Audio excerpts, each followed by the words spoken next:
What's up, everyone? Welcome back to Nutritious Toys. So, in this video, we are not going to talk about toys. We are not going to talk anything related to the actual topic of the channel, but I am going to do something else differently, and this is going to be a new chapter of my channel and might be even the future of the channel. So, this from today, I'll be uploading continuous episodes of these kind of contents regarding analyzing subjects. So I'll be analyzing and explaining you per specific content, specific topic. So to kick off this, to start with this, I have taken the most and the reason for like familiar topic, which is like recently in within my head, and to start it with a divinity, I have taken the eternal legend Ramayana, which is just a teaser. This is the teaser of Ramayana, which I'll be explaining from in this video, and I'll be explaining the entire story of Ramayana in another huge video in future or in few days. So this is just a teaser, just an introduction, where not only I'll be talking about not only about the story and how is it going and what's happening related to Ramayana at the present and how it's presented to you all. So I have created this presentation to make it clear for you all, which is displaying in my laptop too. This is it, the eternal legend Ramayana that I created. So I'll be presenting to you all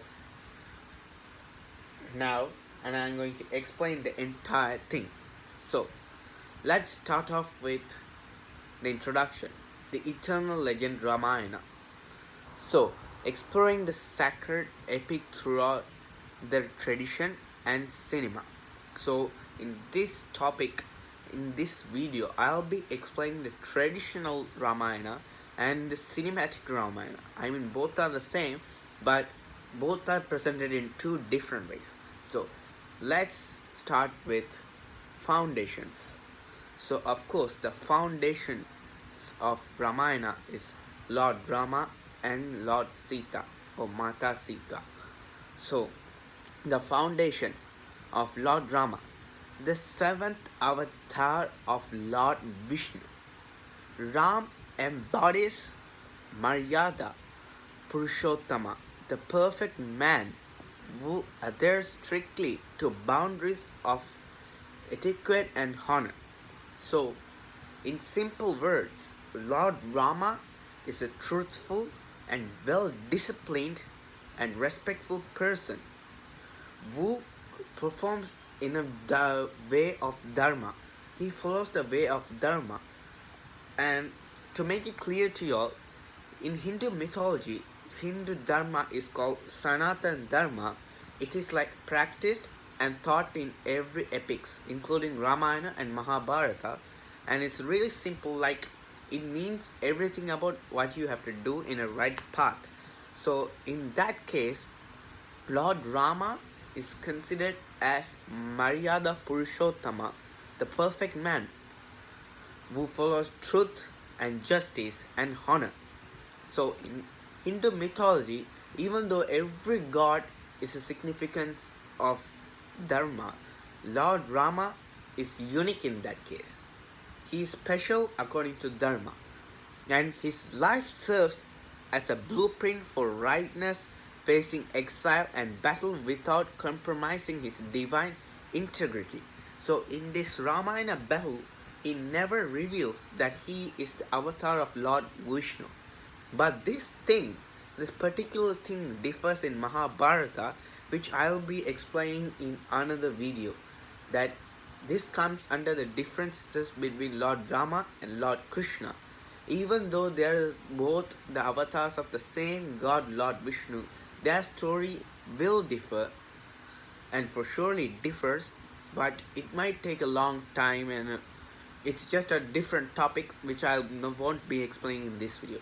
And the second foundation of Ramayana is Mata Sita.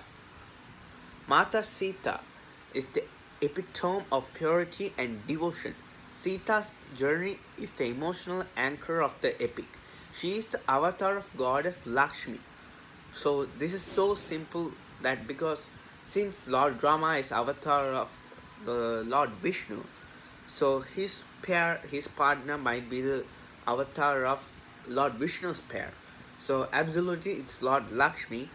And if you take this epic Ramayana, you can clearly see that without Mata Sita, Lord Ramayana, the epic of Ramayana is not there. You can't imagine a Ramayana without Mata Sita, because this thing happens.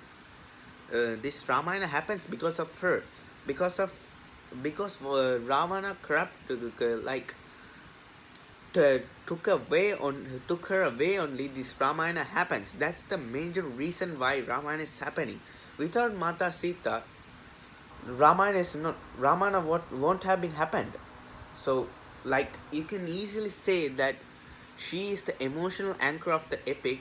That's how you emotionally connect to the epic, without considering it as a book or an epic or an, like, what do you call it, a fictional story. Don't think it's a fiction.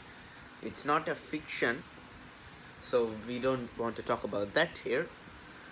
But without taking it just as a story, we have to like emotionally connect to it. So that emotional bridge or that emotional connection between you, who is the viewer or the reader or the audience, and the Ramayana, the epic, the show that you're watching or reading.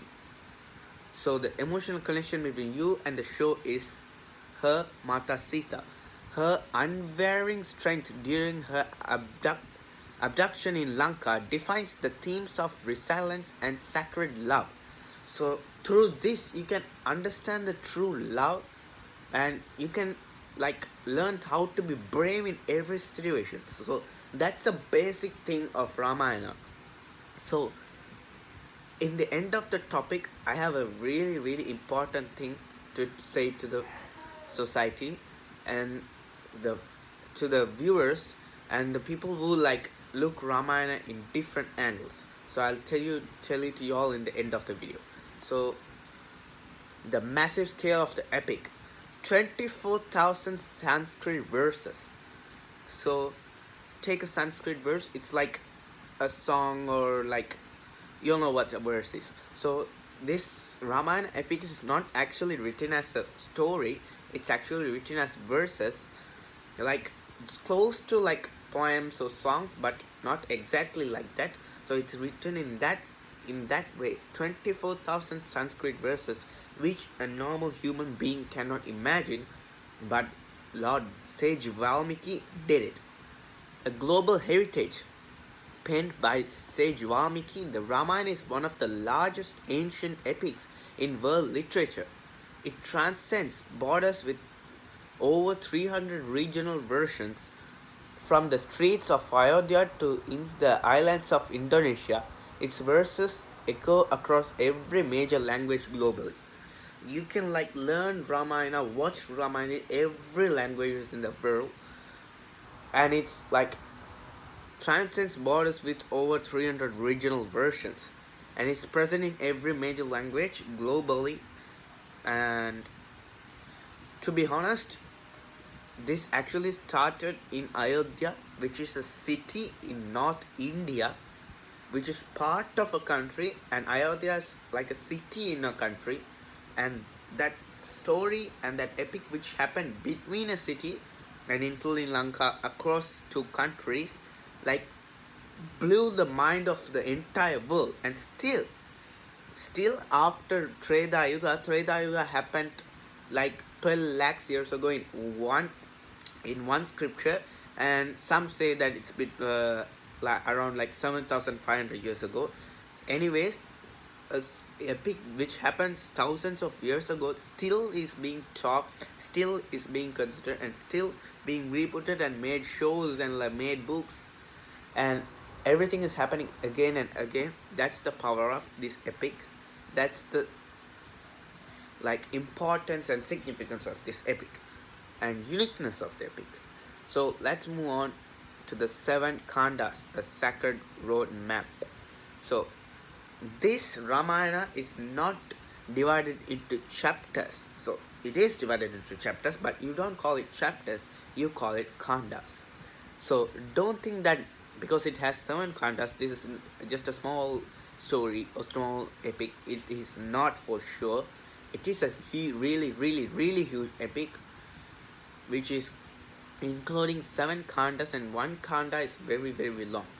So this is not designed in a like normal manner. They didn't design it because they really wanted to design. They designed it in a like a professional way. So that's why you call it a sacred road map, because it's set up like a road, because when you start it will end where it's supposed to end. So the first kanda is Balakanda, birth and youth of Lord Rama. And the second kanda is Ayodhya Kanda, where the exile part is described, and Aranya Kanda, like which teaches the life stuffs and life advices throughout the epic, you can say. But this Aranya Kanda is like really, really important. And Kishkinda Kanda, the alliance. Sundara Kanda is about Lord Hanuman, which is the heart of this epic. I'll talk about it later. And Yuddha Kanda, the great war between Lord Rama and Ravan. And Uttarakanda, the legacy, the end of the legacy, which summarizes the entire 24,000 Sanskrit verses. And that's the summary of the epic. The narrative structure spans the entire subcontinent, meticulously documenting Rama's journey from his miraculous birth in Ayodhya to the restoration of Dharma in Lanka.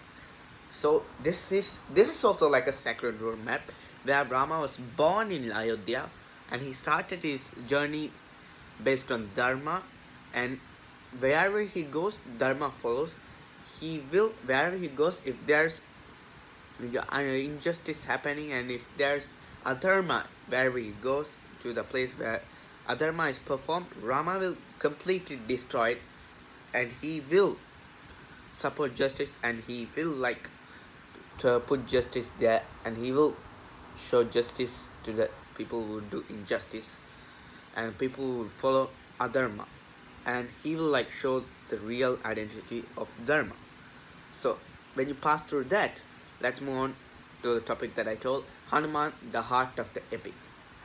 So Hanuman is not a character, not a monkey, or not a normal humanoid monkey or person who appears in this epic. He is the heart of the epic. So Hanuman is not just a devotee of Lord Rama.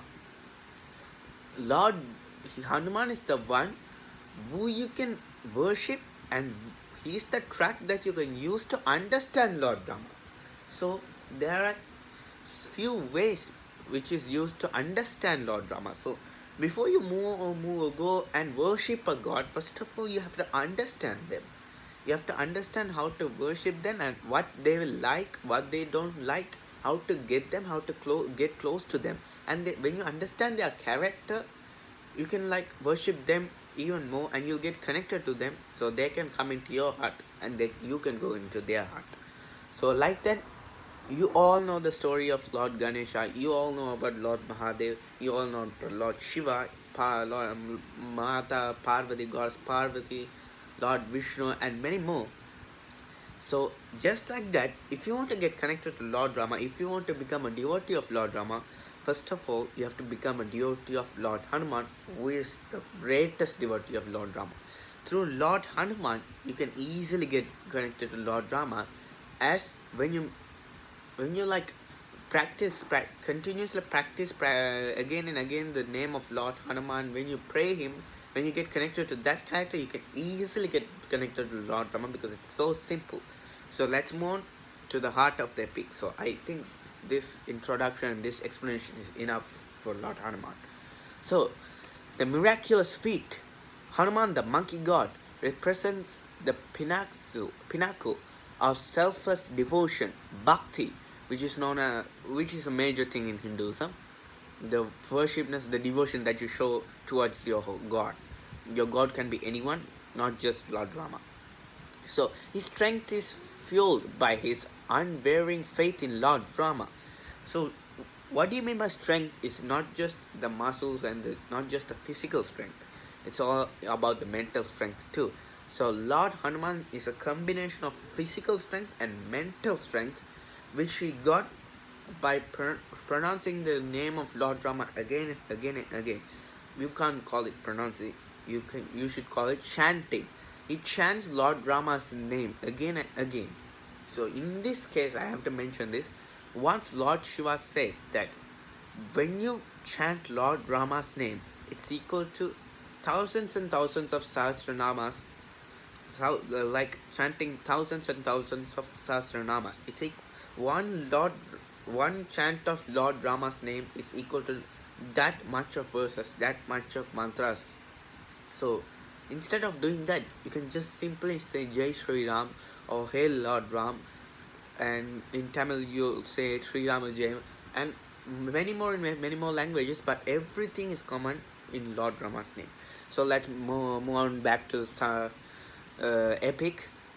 When Lakshmana was wounded, Hanuman carried the entire Dronagiri mountain to provide the Sanjeevani herb, proving that with faith, no obstacle is insurmountable. I mean, with the grace in your God, with the faith in your God, nothing is impossible when you think it's possible with the faith in your God. So that's the basic thing in the epic of Ramayana. Through Hanuman, you can understand that when you pronounce your God's name and you chant their name, nothing is impossible. So that's the basic character of Hanuman. That's why he's made. I mean, made means that's why his avatar is happened. Hanuman is also avatar, moreover a form of Lord Shiva. That's why Lord Shiva took the avatar as Hanuman and did all these stuffs to prove the world that nothing is impossible with devotion. And not just devotion, true faith in your God. So through this epic, you can learn lots and lots of stuff, which I'll be talking in the next briefly explained video. So let's move on to the part 2, the cinematic odyssey. From silent reels to digital spectacles.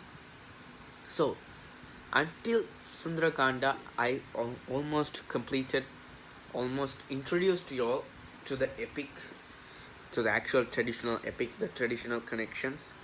And in this part, I am going to introduce to you all the cinematic odyssey, the cinematic connection between the epic. So early mythic cinema, 1913 to 1940. Pioneering divine narratives, the Ramayana was the primary source of inspiration of early Indian filmmakers. D.G.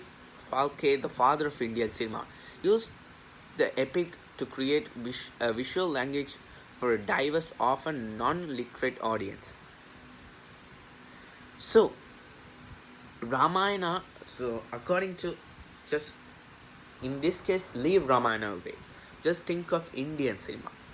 Like, just think of cinema. So in cinema now it is like divided into Hollywood, Bollywood, Collywood, Tollywood, Mollywood, Sandalwood, and lots of woods. So in the starting of all these, they had a base to start filming. They had a base to start cinema. So according to Hollywood, they had the base of English dramas and epics. And according to Indian cinema, which includes all this Bollywood, Collywood, Tollywood, and everything, they had the base of Indian epics. And there are two main epics. One is Ramayana and another one is Mahabharata. So we are considering Ramayana. So this person, D.G. Phalke, the father of Indian cinema, used Ramayana to create a base, to create a visual language for a diverse, often non-literate audience. So non-literate audience can understand the purity, understand the story through their visual connection using cinema. So ready-made mythic narratives for the masses, primitive but powerful visual special effects. So through special effects, you can even more connect to the story. So when you understand something visually, it can easily connect with your internal heart. And into Rama Rao, visual iconography. So you might know this person. I don't know whether this generation people, I don't even know him much, but I have heard about him throughout my grandparents. So defining the deity in the 1960s, so we have passed from 1940 to 1960. In 60s, this N.T. Rama Rao portrayal of Rama in films like Sampurna Ramayanam defined the deity's iconography for decades. So he acted as Rama. He like lived as Rama. He portrayed that character and he took it into him, and he portrayed that character, and like he performed really well and connected the audience visually to Ramayana and took them away to Treta Yuga and connected them right there. So this is one of the greatest things happened in the journey of Ramayana, according to cinema. His performance was so powerful that the public often viewed him as the living embodiment of the god, leading to a unique intersection of cinema and spiritual in India. So, what cinema means is actually to teach you something, teach audience something. So it can teach anything, not only devotion, not only religious stuff. It can teach anything. But in this case, it's teaching a good spiritual, devotional lesson to the audience, because India is a country which is really, really based on spirituality, who are really connected to the gods, which is a really good thing. And not only India, lots and lots of countries in the world are connected to gods. So in that country, gods take a prominent place, spirituality takes, divinity takes a prominent place, which is really good to engage the humanity to go in the right path. So this teaches people a lot to connect with the divinity, to connect with the god, to connect with Lord Rama through Ramayana, the movie.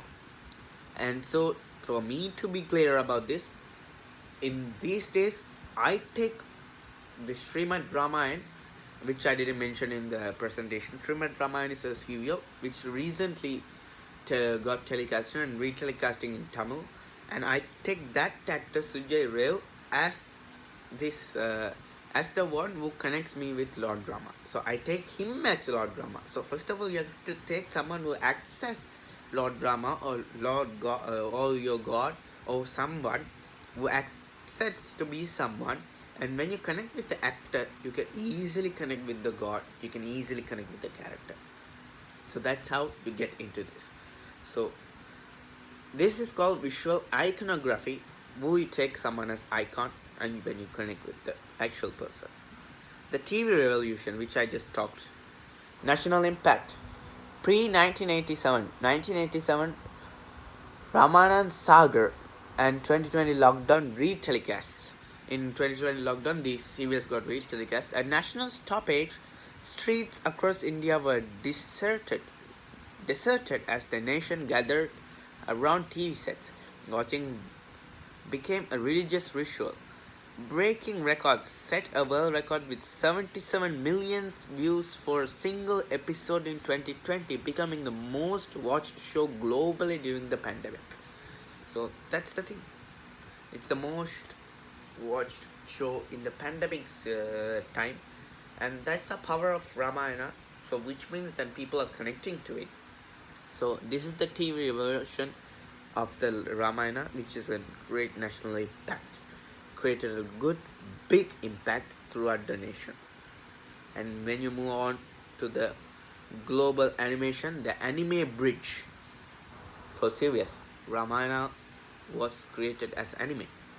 So the anime that we all know now is different, but to be honest, anime has a really like a big history, and you can say that the one of the very oldest anime was Ramayana, Indo-Japanese collaboration, which created the 1992 film Ramayana, The Legend of Prince Rama, brought the epic to a global stage throughout the fluid and artistic medium of anime.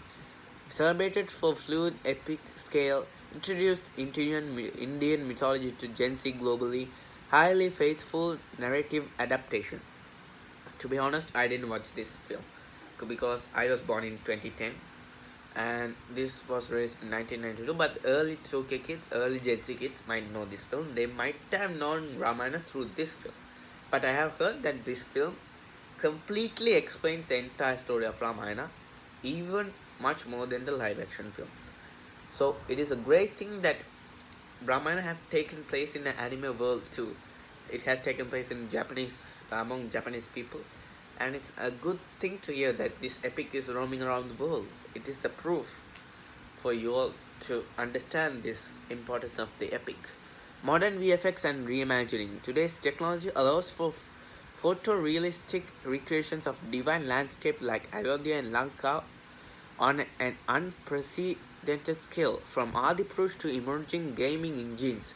The spectacle of the Divine War is being reinvented for the modern generation. So, if you watch the movie Adipurush, you can see that throughout technology, you can imagine how these things look.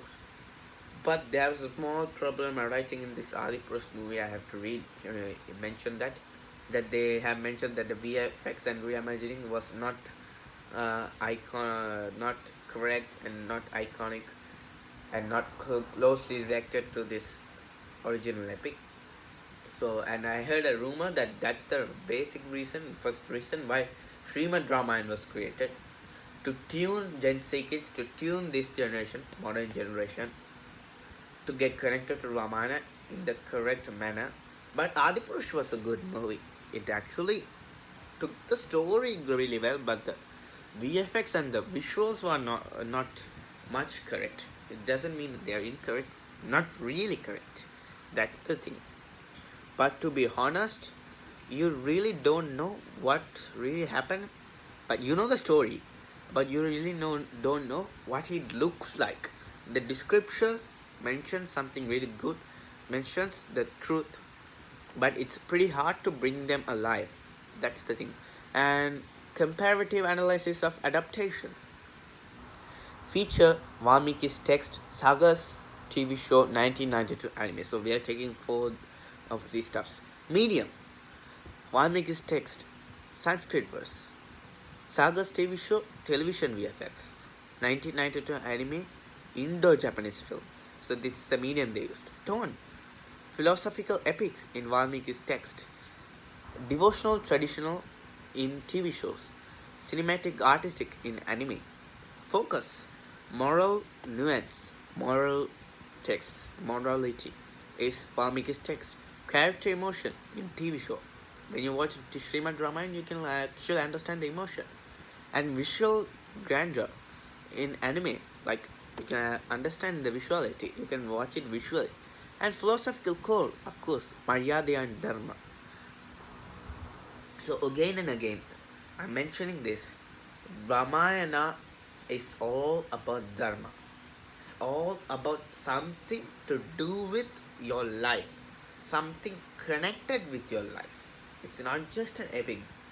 Don't ever take Ramayana as a story which happened in the past, and don't take it as a fiction.